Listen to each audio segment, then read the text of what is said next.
Good morning to all Scout leaders. Welcome to our online Merit Badge Counselor Seminar and Workshop for volunteers and teachers. So today we are in a Module 3. In Module 3, we will going to discuss about the deep dive into critical paper workshop. My name is Dr. Nino M. Fernandez. I am your discussant for today. Before we begin, we shall talk about the objectives of this session. Objective number 1. Let us identify the different forms used in Merit Badge program. Objective number 2. Explain the proper way of accomplishing the Merit Badge application or the blue card. Objective number 3. Complete the required Merit Badge counselors registration forms correctly.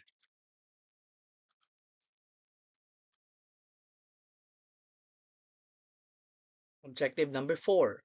Prepare and verify the advancement report before submission.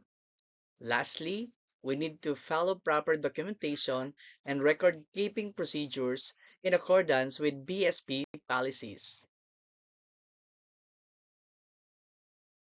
Before we begin, let us review first the following questions. Answer this in 30 seconds. Question number 1. What are the 5 scouting sections of the Boy Scout of the Philippines? You have 16 seconds left. 10 seconds. 5, 6, 5, 4, 3, 2, 1. So if your answer is Kid Scout, Cub Scout, Boy Scout, Senior Scouts, and Rover Scouts, that is correct.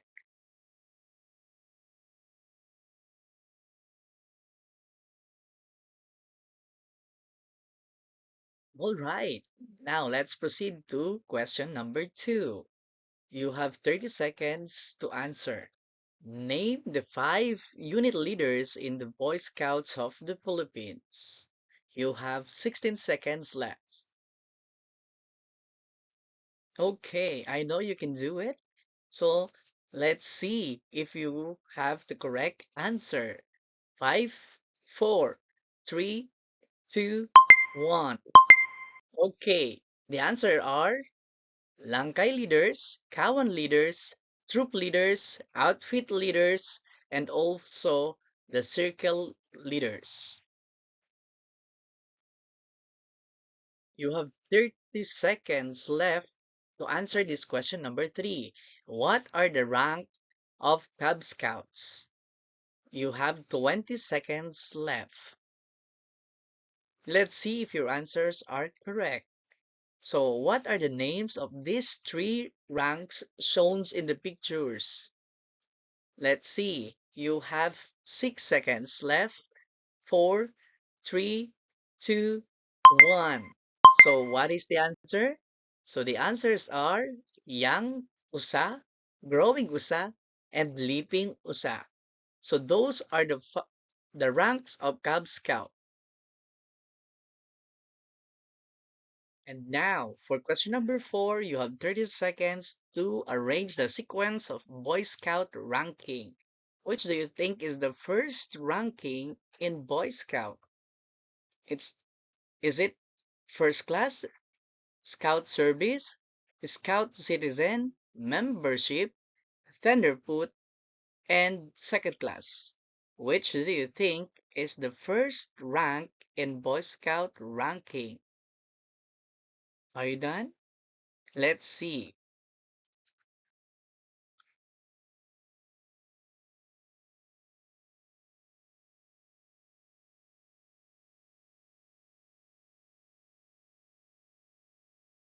Now, this is the correct sequence of the arrangement of Boy Scout ranking.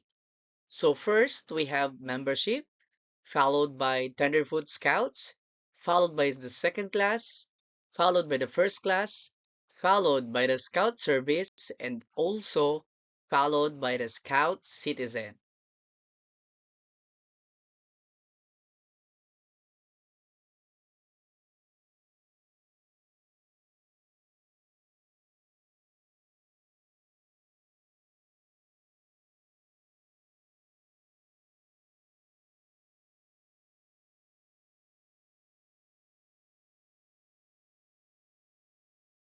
And now for the last questions, you have 30 seconds to answer this question. Which of the following rank of Senior Scout is the highest? Is it the membership, the explorer, pathfinder, outdoorsman, venturer, or the Eagle Scout? If your answer is Eagle Scout, your answer is correct.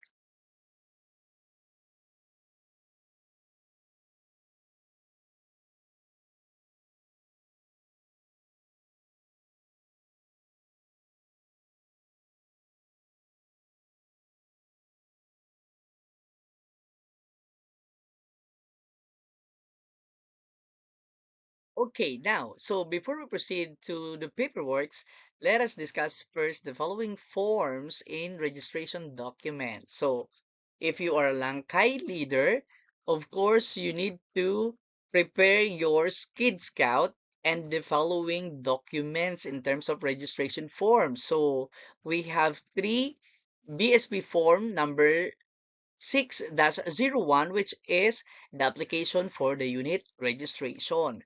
So sa tingin nyo, puno na ang unit registration, of course, we can use the BSP form number 6-03 for the additional scout registration.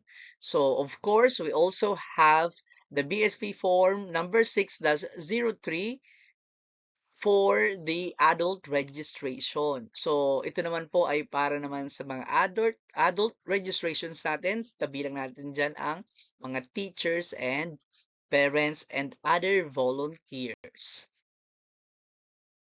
Of course, halos parehas lang din yung mga forms na ginagamit natin para sa mga kawan leaders. So, kabilang na dyan yung Cub Scout. So, parehas lang din po ng forms na ginagamit para sa unit registration, sa additional scout registration, and also sa adult registration. Okay, pagdating naman sa mga troop leaders, halos wala din naman pinagkaiba sa mga registration forms na gagamitin natin. Halos parehas lang din sa kid at cab, pati na rin sa boy. And of course, hindi rin naiiba yan pagdating sa ating mga outfit leaders, kabilang na ang ating mga senior scouts, ganun din ang forms na ginagamit to register their scouts in terms of the unit registration, additional scouts, and also the adult registration. And lastly, when it comes to circle leaders, siyempre, halos parehas lang din ang ginagamit na forms para sa ating mga Robber Scouts. So, parehas lang din po in terms of unit registration, additional scout registrations, and of course, for the adult registrations and volunteers. Ayan, para magkaroon tayo ng kalinawan patungkol sa application for the unit registration.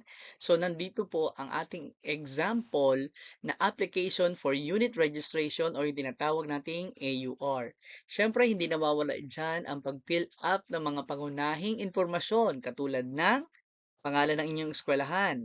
Ganon din po ang inyong section kung kayo kabilang sa langkay, sa kawan, sa troop, sa outfit, or sa circle. So, kailangan nyo din po yan punan ng check. So, syempre, hindi din nawawala kung saan kayo kabilang, kung kayo ba ay school-based or community-based. Syempre, hindi din nawawala kung ano ang unit number na kabilang ang inyong unit. So, syempre, hindi din nawawala kung anong local council kayo. Ganun din ang PETSA na kung saan kailan kayo nag-register. Syempre, hindi din mawawala dyan ang pangalan ng inyong unong guro. Ganun din ang kaniyang perma at ganun din po ang unit leader kasama ang kaniyang perma. Okay, syempre hindi mawawala din ang pag-register ng ating roster of Scouts membership. Kabilang na dyan po ang mga officers sa unang bahagi ng ating roster na susundan ng mga pangalan ng mga susunod na mga scouts. So kung makikita natin, andito kung yan po ba ay re-registering or not yet registered o new registered. So, kabilang na rin po dyan ang age, sex, and also yung number na makikita natin sa ID. And syempre, hindi nawawala kung ano yung current rank nila. At of course, kung ilang years na ba sila sa scouting. Kung sakali namang sumobra ang bilang ng mga batang nailista sa ating AUR, meron naman tayong natitira pang application for additional scout registration. So, pansamantala, ito po ay ginagamit kapag sumusobra na po sa 32 na bilang ang mga batang inilista o niregister sa ating AUR. So, ngayon, ito naman ang ginagamit para sa ating additional scouts registration. So, syempre hindi pa rin diyan mawawala ang pangalan ng eskwelahan, ang date kung kailan kayo nag-apply, ang pinaka-sections ninyo kung kayo ba ay langkay, kawan, troop, outfit, and circle. Siyempre, hindi nawawala kung ano ang unit number. Hindi rin nawawala kung ano ang councils na kabilang kayo. Ganon din po ang inyong nature kung kayo po ay school-based or community-based. Siyempre, hindi nawawala dyan ang pagsulat ng pangalan ng inyong mga scouts. Kabilang na rin dyan po ang registration status kung yan po ba ay bago or datihan na. Okay? Kabilang na rin dyan ang age, sex, at of course, yung kanilang membership card number. And syempre, yung kanilang ranking, current ranking, and of course, yung kanilang experience in terms of scouting. Ayan, dumako naman tayo sa pangatlong forms na kadalasang pinipili pa ng ating mga Scout Leader. So, ito naman po ang application for adult registration. Siyempre, hindi lamang ang mga bata ang ating kadalasang nire-register. Kabilang na rin po dyan ang mga teachers and volunteers na po pwedeng makilahok sa ating activities sa scouting. Kabilang na po dyan ang mga teachers at saka ang ating mga assistant. So, makikita natin dito sa application form na ito kung ano-ano po ba ang informasyon na dapat lagyan. Halimbawa na lang ang pangalan ng teachers, ganun din po ang kanyang kasarian, ang civil status, ganun din po kung ilang years na siya sa scouting, at syempre yung kanyang membership card na makikita sa kanilang ID. Ganun din po ang expiration date na makikita din sa ID. Syempre, hindi mawawala kung anong section sila kabilang, kung sila ba ay langkay, kawan, troop, outfit, or circle. Siyempre, hindi rin mawawala ang pinaka petsa ng kanilang kaarawan or kapanganakan. Siyempre, ganun din kung saan sila pinanganak. Ganun din kung saan silang region kabilang. And of course, kung ano ang kanilang profession at kung ano ang kanilang position sa kanilang trabaho. So makikita natin dito sa forms ng adult registration ang mga impormasyong nakabilang sa mga adult registered natin na kung saan ito rin po ay isang mahalagang papel na dapat i-comply ng ating mga teachers at mga volunteers.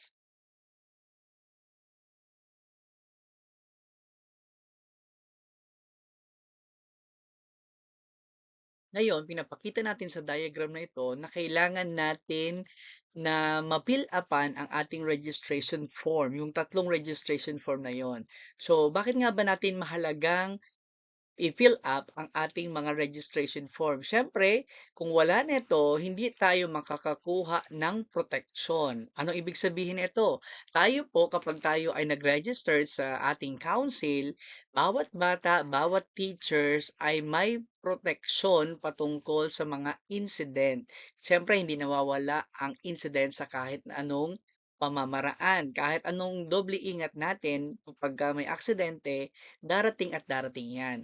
So, para maprotektahan ang mga students and teachers and also volunteers, syempre kapag nag-register tayo, tayo po ay secured. Syempre pag secured din tayo, we can be able to attend sa ating mga scouting activities. Syempre pag umattend tayo sa scouting activities, magkakaroon tayo ng mga merit badges. So speaking of merit badges, so syempre hindi mawawala dyan ang pag-a-apply ng ating merit badge application na pag-uusapan natin sa susunod na slide.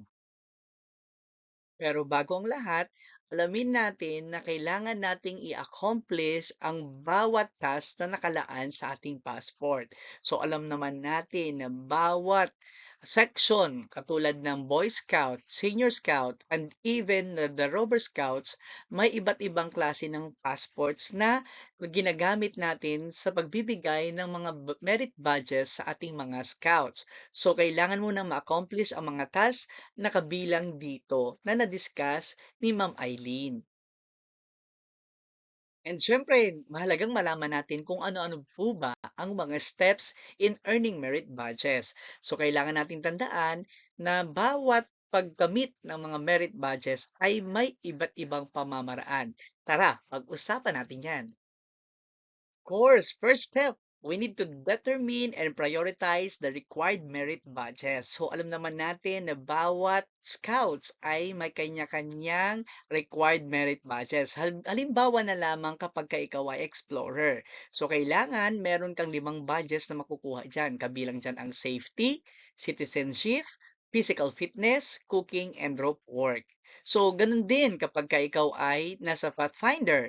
Kailangan mo rin dyan ng 5 badges. So, para makamit mo ang pagiging pathfinder, syempre kailangan mo ng environment, weather, first aid, signaling, and navigation. Syempre, ganun din pagdating sa outdoorsman. Hindi mo makukuha ang pagiging outdoorsman kapag ka hindi mo nakuha ang 3 mahalagang badges. Kabilang na dyan ang camping, swimming, at emergency preparedness. Syempre, ganun din pagdating sa venturer. So, kailangan meron ka diyang makuha or siyempre mamimili ka kung ang gagampanan mo ba ay seaman or airman. So, alin man sa dalawa, kung ano mang electives ang inyong mapili, siyempre, dun tayo sa kung ano ang pinipintig ng inyong puso. So, ganun din pagdating sa Eagle Scout. Kailangan nyo ng 2 merit badges para makakuha kayo ng Eagle Scout. Siyempre, of course, we have step number 2 for elective merit badges. So you must select those you are really interested with. For example, in terms of venturer scouts, so you need to choose a track. For example, 5 merit badges each. For example, the venturer, the airman, or the seaman. You can choose any of them depending on your level of interest. And of course, the Eagle Scout, you have to execute a career that you will going to do and also to earn the 3 merit badges. And for step number 3, of course, we need to ask assistance with your outfit advisor when you are a senior scout for the Eagle Scout mentor to help you accomplish the merit badges application form and also sign it. So remember, do not forget to sign your registration form or application form before you submit to your outfit advisor. In step number 4, your outfit advisor may help you to find possible merit badges counselor and set up meetings with them. So, ito po ang reason kung bakit tayo nagkakaroon ng ganitong uri ng seminar workshop. So, para lang sa ganon, hindi mahirapan ng ating mga scouts na maghanap ng mga counselors na tutulong sa kanila para makamit nila ang kanilang mga merit badges na kanilang hinahanap. So, ito po ay mahalagang bahagi para sa ating mga teachers na nag-a-apply ang kanilang mga scouts para maging Eagle Scout or tumaas ang kanilang mga ranking. So mahalaga nating malaman na tayo bilang advisor ay merong kakayanan na magkaroon ng merit badge counselor sa ating mga school. At narito na po ang pagkakataon na yon para ang bawat schools ay hindi na maghahanap pa ng mga merit counselor para nang sa ganon ay mapabilis ang pag-level up ng ating mga scouts. Of course, step number 5, you will have to two or more meetings with your merit badge counselor to learn and appreciate the merit badge you are applying for. Siyempre, kailangan na magsumikap ang mga merit badge counselors, ganun din ang mga scouts natin na magtulungan sila lang sa ganun ay mapag-usapan nila kung ano pa yung natitira at naiiwan pa nilang merit badges na kailangan nilang ma-obtain. Step number 6. So once done with the merit badges requirements, ask your MB counselor and outfit advisor to sign your Eagle Scout passport. So nalalapit na at alam ko bawat isang mga scouts ay magkakamit ng Eagle Scout ranking. At syempre hindi yan malabo mangyari sa dami ng ating mga participants ngayon sa ating online seminar workshop na ito. Alam ko bawat schools ay magkakaroon ng madaming pag-rank up ng mga batang scouts. Naniniwala ako dyan. And of course, in step number 7, in due time, so your outfit advisor will formally present your earned merit badges in an appropriate ceremony. Dito papasok yung tinatawag nating Court of Honor. So kapag nagkaroon na ang bawat bata at naaprubahan na ng council ang kanilang mga merit badges, so ina-awardan ito o pwedeng ito ay i-award sa flag raising ceremony o kaya separate sa tinatawag nating formal ceremony na tinatawag nating Court of Honor. Siyempre, hindi mawawala ang ating pag-credit sa ating references na kabilang sa ating talakayan ang ating Agila Pilipinas. So, nasa kanila po, credit para sa kanila itong presentation ng ating mga merit badge na nakikita ninyo sa ating mga screen.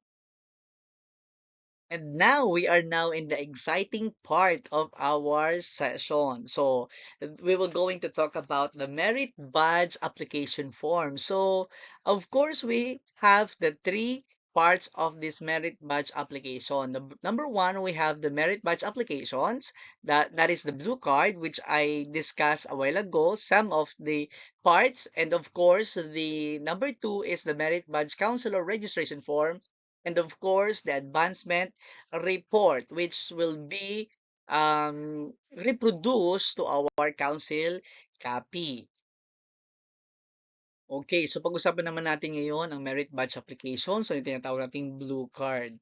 So, kung makikita natin, ito yung tinatawag nating merit badge application. So, kailan nga ba natin ito ginagamit ang merit badge application?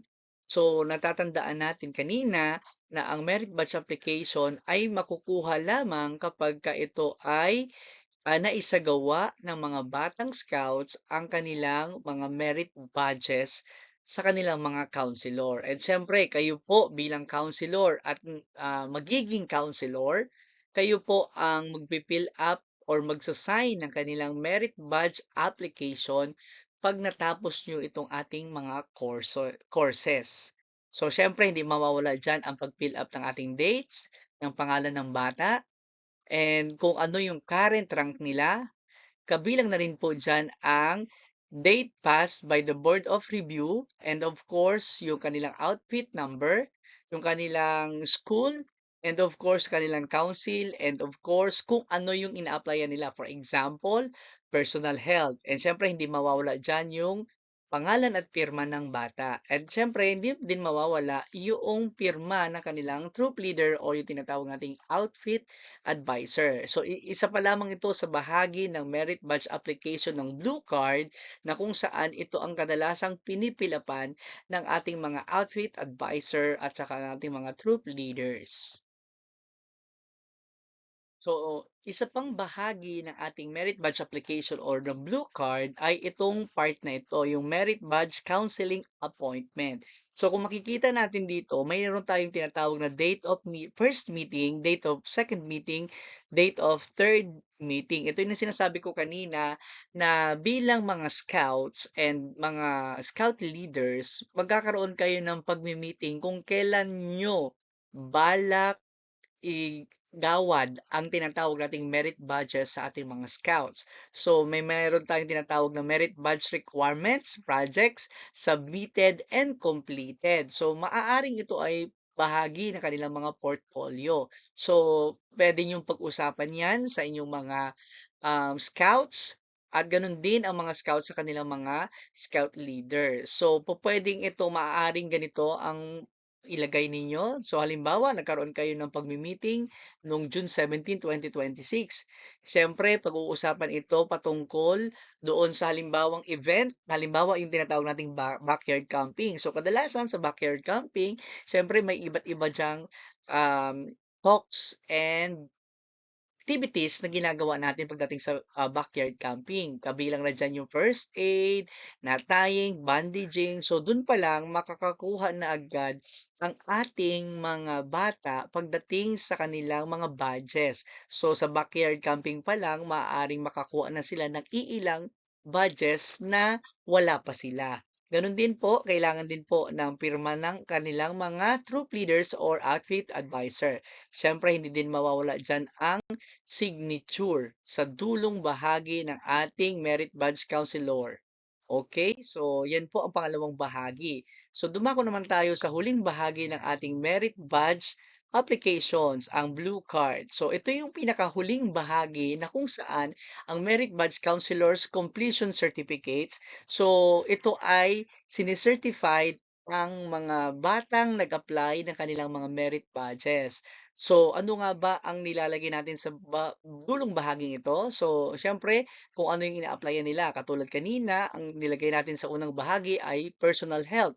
So, ito rin po ang ilalagay sa bandang dulo. Ganun din po yung date pass ng kanilang merit badge requirements. For example, ang date ng kanilang pag-pass ng merit badge requirements ay July 23, 2026.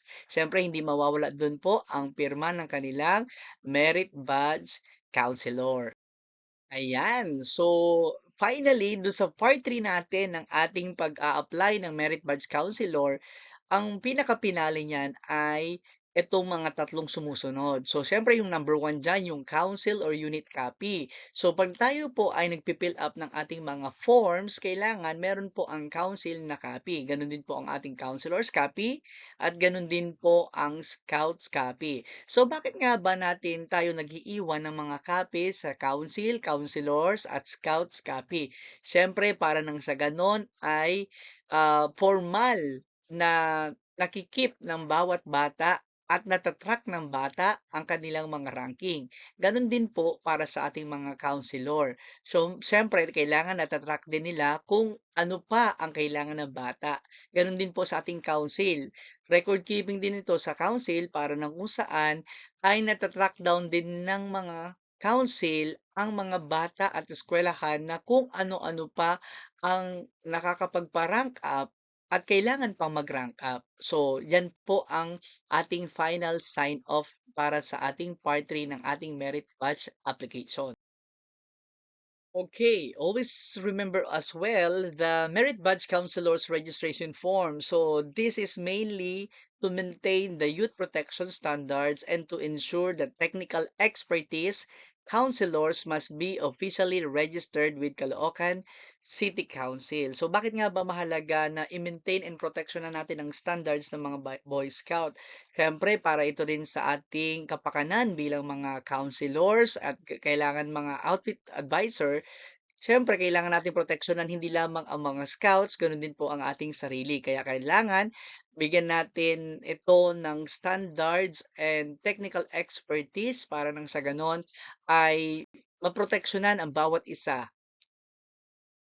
Of course, hindi mawawala ang adult registration application. So, let us remember that we must be submitted this annually. So, this permits the council to conduct standard backgrounds, check, and also verify the good moral character.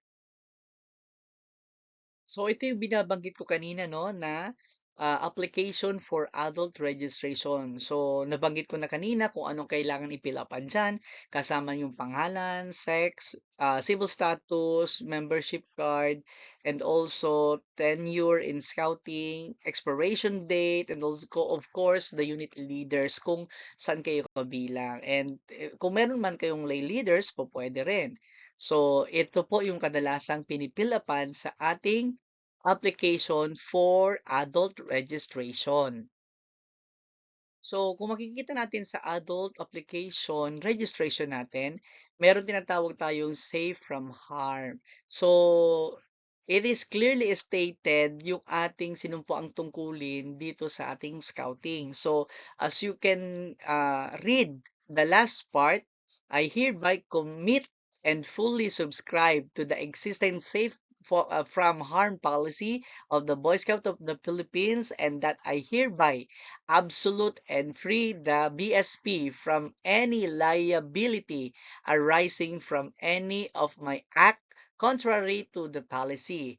I hereby accept that the BSP may immediately revoke my registration as an adult leader upon violation of such policy. So medyo mabigat kung papakinggan natin yung last part ng safe from harm, pero it really help a lot sa ating mga leaders para nang sa ganon ay maproteksyonan hindi lamang ang mga bata at ganon din ang ating sarili para sa mga ganitong uri ng ah, agreement para sa ating mga scouts and scout leaders. And of course, the Merit Badge Counselor information form. This is where you specify exactly which badges you are qualified to teach. So, may tinatawag tayong vetting expertise. So, remember, being a counselor, you must list their specific qualification, certifications, and profession. For example, the counselor for first aid should be a medical professional or certified first responder. So, if a counselor for computers should have the background in IT or computer science. And of course, may tinatawag din tayong Youth Protection Training or YPT certificate. So this is a mandatory attachment. So in registration, you cannot be processed or renewed without a valid, up-to-date Protection Training certificate. So, and also we have an example for application for Venturer Scout rank. Kung makikita nyo, halos parehas lang itong nakalista dito doon sa mga um, passport na meron ang mga scout. So, ganun din po ang ating mga application for Eagle Scout. So, makikita natin dapat ito po ay napipil-upan ng maayos. Kung sino-sino dapat pipirma, sinong counselors, dapat nandito po at kung ano ang kanilang current status, current ranking, at kung kailan nila na-earned yung kanilang merit badge na ina-applyan nila. And of course, so, hindi papahuli dyan ang ating merit badge center na discuss na rin ito. Kung if you have and you think na makakatulong itong merit badge center sa atin, so kailangan natin pag-usapan yan. Okay? So, pwede tayong pumunta doon para kumuha ng mga application form. Available lamang doon sa ating merit badge center. So, of course, the advancement report sa council copy. So, once a group of scouts finishes their badges, the unit must file the official council advancement report to purchase the physical badges and record them in the council registry. So, kung makikita natin, so dito papasok yung tinatawag nating BOR or yung Board of Review. So, for the Boy Scout and Senior Scout, this is one of the example na pinipil up pa natin para sa ating Board of Review. Once na meron na silang merit badges, magkakaroon na sila dapat ng Board of Review na kung saan nakasulat, naka-specify yung pangalan ng bata, kung ano ang council, at ganun din po ang kung kailan ah, nakuha yung mga merit badges dito sa ating Board of Review. At kadalasan kasama dyan yung present advancement badge earned nila. And of course, makikita din natin dyan sa BOR ang approval recommended. So kung makikita natin, nandyan po ang chairman, board of review, yung members, dalawang members yan, and of course, yung approval recommended ng ating chair, council, advancement, and the ward committee, and ng ating council program commissioner. And of course, kailangan din permado ng ating council scout executive at ng ating regional scout director na si Ma'am Lorena G. Landingin. And syempre, ang ating advancement report council, it must have the verification loop. So remember, the information of the advancement report must perfectly match the details of the signed application card. So kung makikita natin in summary, so kung ikaw ay troop leader, so ang kailangan application forms or registration forms na pipilapan mo ay yung mga sumusunod na na-discuss ko kanina, katulad ng BSP form number 6-03 at saka yung 01. So, syempre, pag napila pa na natin yon, po pwede na tayong maging involved sa ating scouting activities. Syempre, pag may scouting sa activities, kadalasan ang iniisip natin dyan ay may kaukulang merit badges. So, kailangan natin yon i-apply sa pamamagitan ng ating passport. And sa pamamagitan ng passport, kailangan din natin i-apply sa pamamagitan ng merit badge application. So, pag may merit badge application na tayo, papasok na ang board of review. Then, after ng board of review, kailangan mayroon tayong tatlong copy para sa distribution. Una, para sa original copy ng regional office. Pangalawa, para sa duplicate copy for local council office. At yung pangatlo ay triplicate copy for the troop leader outfit advisor. Siyempre, lagi nating tandaan na ang key field to watch natin is yung correct name. So, always use the official registered names, not nicknames. So, mahalaga to. Hindi po pwede ang nickname. So, hindi po pwede yung porkit kilala natin ang bata sa ganitong pangalan, eh, yun ang susundin. Sa dapat correct name pa din. So, also, we also have the batch codes. So, we need to ensure the exact name of the merit badges is written out clearly. So, example, dyan yung extinguishing between the citizenship in the community versus citizenship in the nation. So, magkaiba yon ng level. So, yung isa, in terms of community lang, in barangay level lang yon. While yung isa is citizen within the nation, buong Pilipinas na yon. And also the dates, we need to watch the date. We need to identify the dates of completion on the report must match to the date signed by the councilors and the application card. So, yan dapat nating tandaan. And also, we need to remember the paperwork protocol summary. So kung makikita natin dito, meron tayong documents, who initiate it, who sign it, where does it go. So for example, may merit batch application form tayo. So who initiate it? Siyempre dapat yung ating mga scout leaders at mga unit leaders. So it must be signed by our unit leaders and counselor, and also it must be split into scouts, counselor, and the council. So, for example, we also have the counselor registration. Siyempre, it must be initiated by the volunteer and it must be signed by the applicants and the council executive. And also, it must be goes uh, uh, to the council office for keeping the file of the counselor registration. And of course, the advancement report. So it must be initiated by the unit leaders, signed by the unit committee and scoutmaster, and of course, submit directly to our regional offices. Ngayon, siguro na itatanong ninyo kung saan natin po pwedeng i-download ang ating mga applications form. So, meron na tayo niyang naka-ready. So, you can scan this QR so that you can able to have the 3 easy step. You can scan, you can click, and you can download all the application forms that are readily available. At syempre, hindi matatapos ang ating Module 3 nang walang quiz. So, you must scan this QR para makapasok kayo sa ating quiz para makatanggap tayo ng certificate.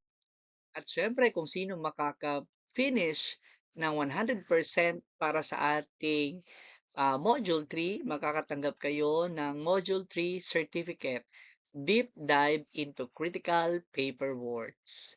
So, thank you so much. Once again, I am your discussant, Dr. Nino Fernandez, WBH.